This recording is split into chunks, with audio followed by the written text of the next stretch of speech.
Hello students, in the previous class we learnt about the pointers, in which we come to know that pointer is a variable which is capable of holding the address of another variable. Now we will see how I can use the pointers in my C programming concept. That is, whenever we are passing the arguments to a function, we can use them as the pointers. Let us see what are the benefits of using the pointers as the arguments to a function. I'll just give you one example. Think that you have a Aadhaar card with you, right? And you have a Xerox of Aadhaar card, right? What you have? You have an original Aadhaar card and you have a Xerox.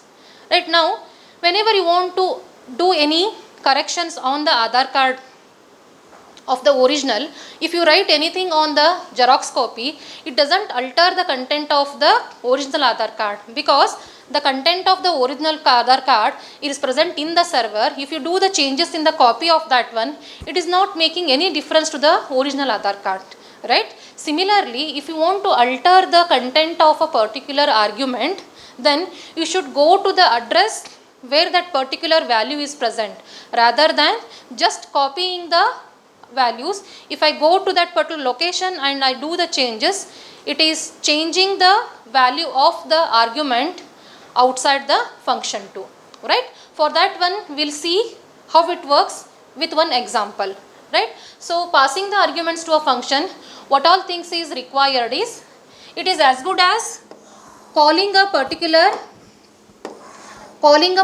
function by sending the address of the variable, not the value of the address. Sorry, not the value of the variable, right?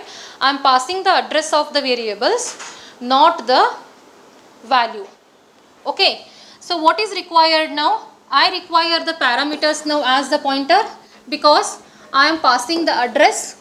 So whenever I want to access the address, I require the variables to be the pointers. Next one is, when the pointer is received, I should be capable of dereferencing, means I should be capable of extracting the value from that address. The next one is, once that particular address is being changed, I should be capable of passing that particular address here, right? So let us learn with one example here. Look here, I have a function called as sum. Name of the function is sum.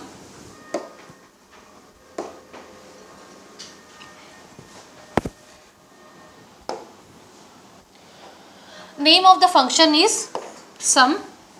It is taking 3 arguments of type pointer, which are pointing to the integer values int a, int b and int t. There are 3 pointers called a, b and t. They are pointing to the int values. They are capable of holding the address of a integer variable. Okay, this is the function declaration, wherein it says what is function name, what kind of arguments it works with, right? It is working with the 3 pointer variables which are pointing to the data type int. Okay, now in my main function I am declaring 3 variables, num1, num2 and total. These are the normal integer values. I am asking the user to enter 2 numbers and I am reading them as num1 and num2. As regular, whenever the variables are declared and I want to store the values in the memory, wherever the free location is available, we will store them. Okay, now num is available at the memory location 1, and if the user enters the value as first number as 2, second number as 3, first number is stored in num1, second number is stored in num2. Okay, so num1 has 2, num2 has 3 now, right? They are present in the memory location 1000 and 1004. Okay, next one, I am calling the function sum. What sum is capable of receiving? Sum is working with the pointer variables, so it is capable of receiving the address of the variables, not the values of the variables. Listen to me carefully. Here values 2, 3 are not passed, right? The values 2 and 3 are not passed. Rather, I want the address of num1 to be passed, address of num2 to be passed, and address of total I am working with, right? So when this particular function is called, my control goes to the location where the function is written, right? Control will go to the location where the function is written. What is present in the function? I have said I want the value present at location A, at location B, right? And I am altering the value at the location T, right? So what this particular A will receive, right? A will receive ampersand num1, right? So what it will receive? Ampersand num1. What is present in ampersand num1? Ampersand num1 I have 1000. Ampersand num1 I have 1001 as a value. That is address of the first variable. Similarly, when I talk to star B, asterisk B, what it is receiving? It is receiving the address of the second variable. What is present in the second variable? Where is the second variable present? Second variable is present at the location 1004. That's why I assign address of num2, it will have 1004 as the value. Okay. So what am I doing in this particular function sum? I am assigning the content of location T should equal to what is present in A plus what is present in B. What is present in A? A has 1000. What is present in, A has 1001. What is present in 1001? In 1001 I have 2, right? Plus star B, value at B. What is present in B? 1004 is present. What is present in 1004? 3 is present in 1004. Okay. Next one. What will be stored in T now? 5 has to be present. But where? What is T now? T is not just a normal variable. It is a pointer variable. Means it is pointing to some location 1001, where we will be storing the address of total, where I will be storing the address of total, and 5 will be present in that location, right? So like this we are passing the address, not the values here, right? How I can differentiate a normal function call and the function call with the pointers? The main difference between the function call with the values and function call with the pointers is the variables declared will be the pointers and passed will be the addresses. Okay, and whenever you are accessing, you are not just accessing the copy of the data, but you are actually accessing the address of the data, not just the values. You are going to the location, then fetching the information, not just a copy of it. Next one is pointers and arrays, right? As we all know, what is an array? Array is a group of homogeneous data type elements, right? So here ARR is a integer array, means all the elements that are present in ARR belong to the same data type int, right? How can I access the content of array? Using the index value. That is, index will start from the 0th location. At array's 0th location I have 1. At first location I have 2, 3, 4, 5 continuously starting from 0th location 1, 2, 3, 4. 5 elements are present in a array.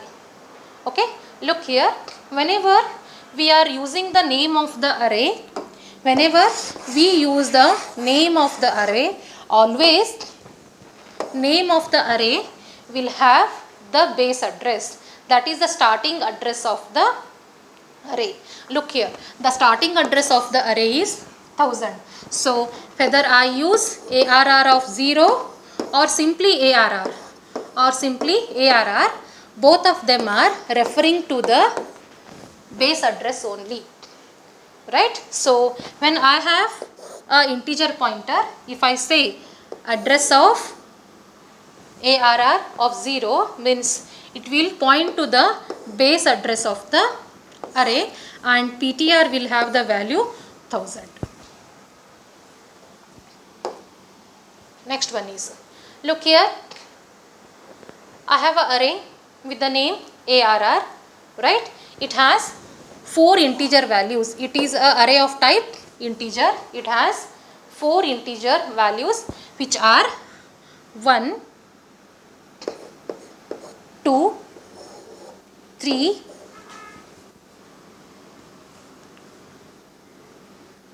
1, 2, 3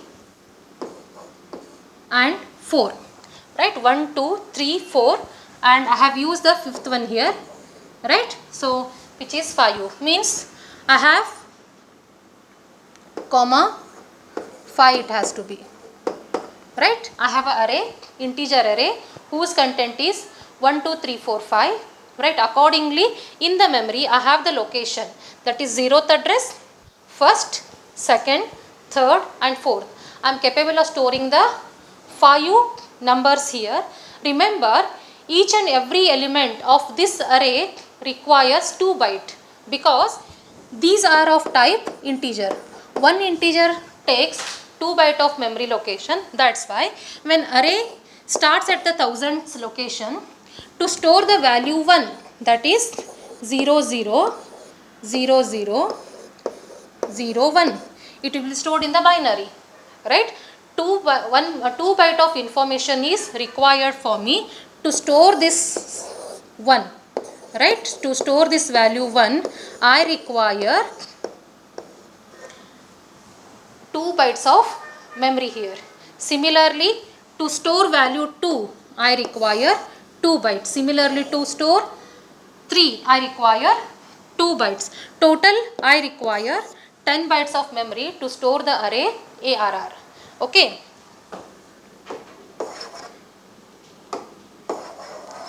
Look here.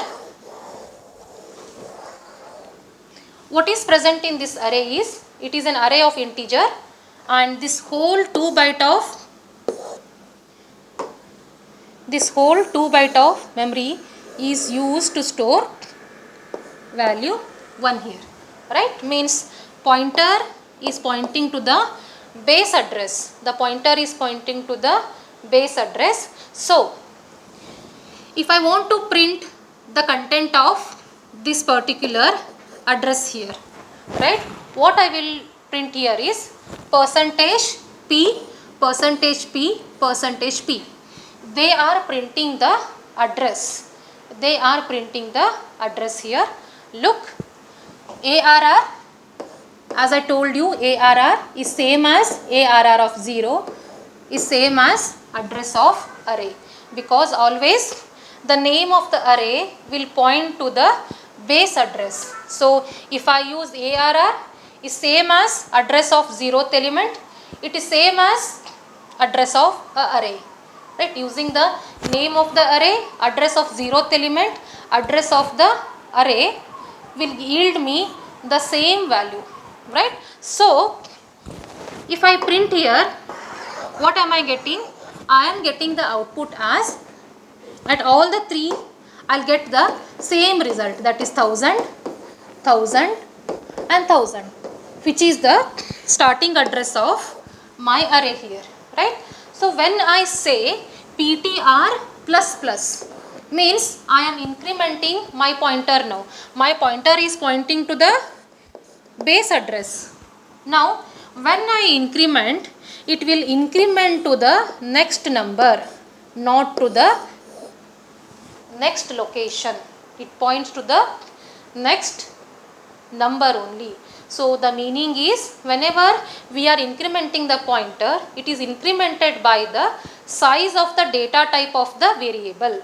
That is, if I increment ptr is equal to plus plus, 1000 will go to 1000 second location. If I again say ptr plus plus, it will go to 1000 fourth location. Means every time it is being incremented by 2. What is 2? Size of the int. Right? Remember, whenever we are incrementing the pointer, it is not incremented by 1. It is incremented by the size of the data type of the variable it is pointing to. If it was float, it would be incrementing by 4, 1000, 1004, 1008. If it is a character, it will increment by 1, because one character, 1 byte. ptr plus plus will make 1000, 1001, 1002, 1003.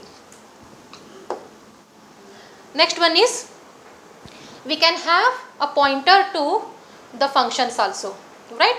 Function pointers are the pointer variables which are pointing to the address of the function.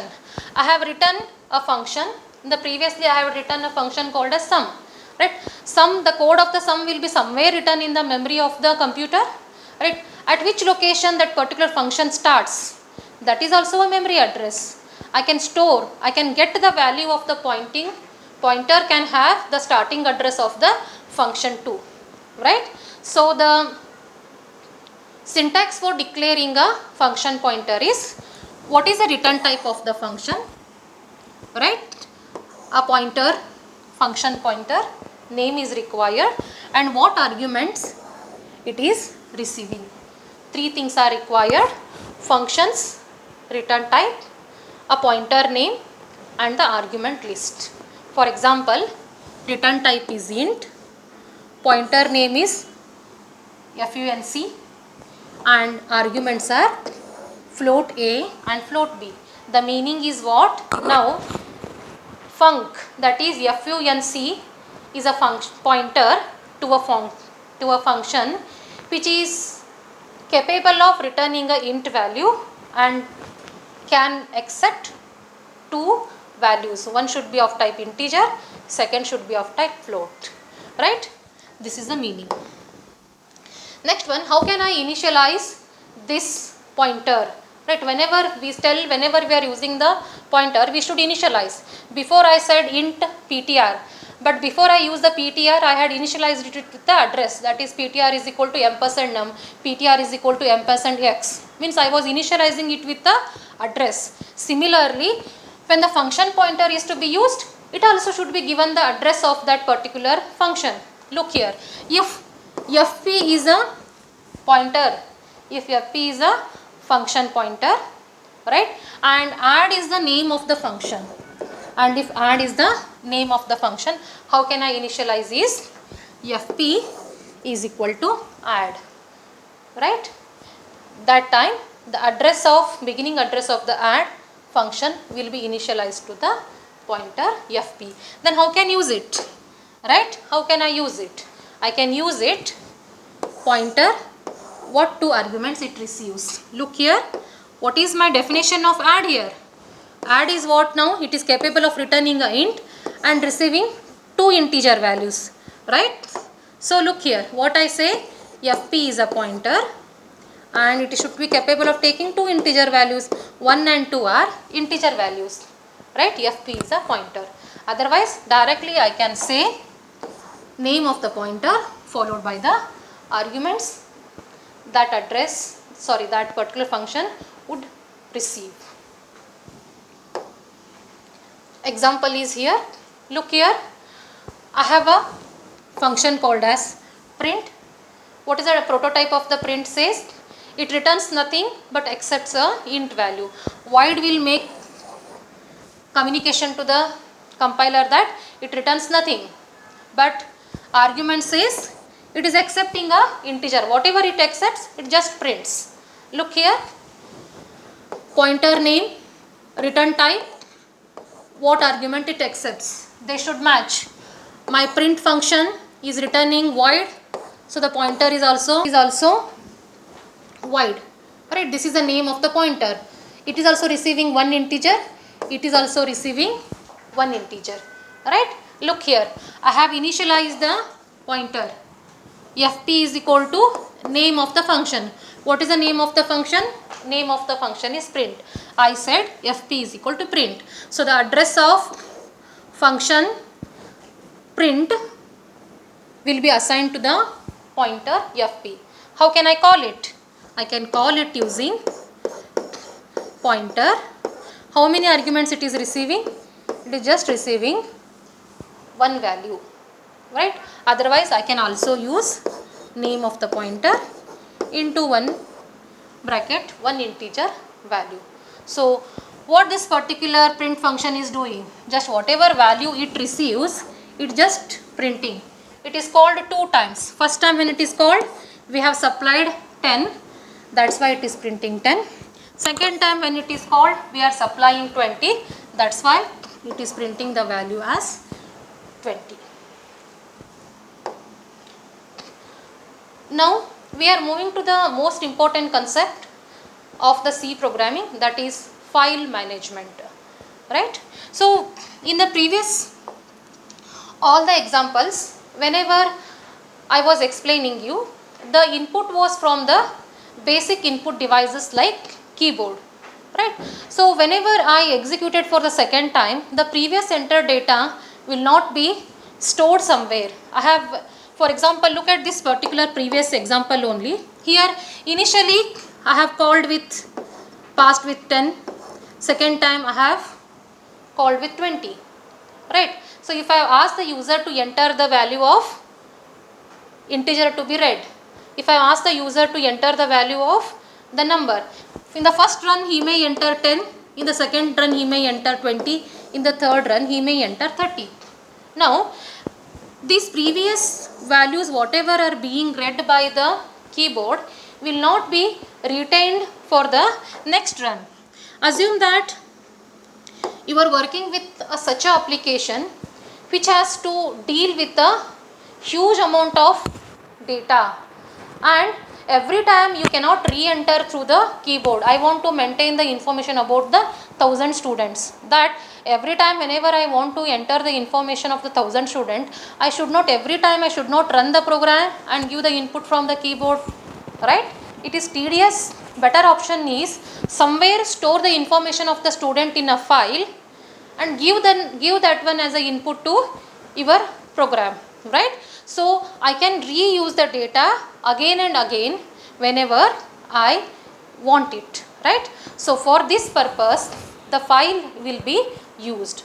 Always the definition of files goes like this: a file is a collection of data that is stored in the secondary storage device, right? Permanently it is stored on the hard disk there until you erase it, right? So it is stored, not like a primary input device like keyboard wherein for every run it is erasing the data, right? So file is a collection of data that is stored in the secondary storage device like hard disk or pen drive, right? The huge amount of data can be read through the program or the function, and you can work upon or process the content of the file, right? So whenever we want to work with the file, as we all know, as I said, the file is a collection of a huge amount of data. That is, within the file I have the information about 1000 students information, that is from roll number 1 2 3 to 1000. I have stored their roll number and name, X, Y, Z, A, B, C, something I have stored, right? So whenever I want to give the input from the file, somewhere a temporary storage is required for me, so that I will transfer the content of this file to temporary buffer, and from this buffer I will take it to my C program, right? So what is required? Buffer is a temporary block of memory wherein the stream of information that is linked to the file will be passed to that particular temporary area. This particular buffer will act like a intermediate person who is taking something from the file and giving it to the program. Similarly, if something is automatically buffer is created right? If some information is processed or manipulated in the file, it is takes it to it and transfers it to the file. So this buffer acts like a intermediary memory, wherein it is an intermediary interface between the stream of information which is character oriented to the hard disk, right, which is block oriented. Between them it acts like a intermediary person.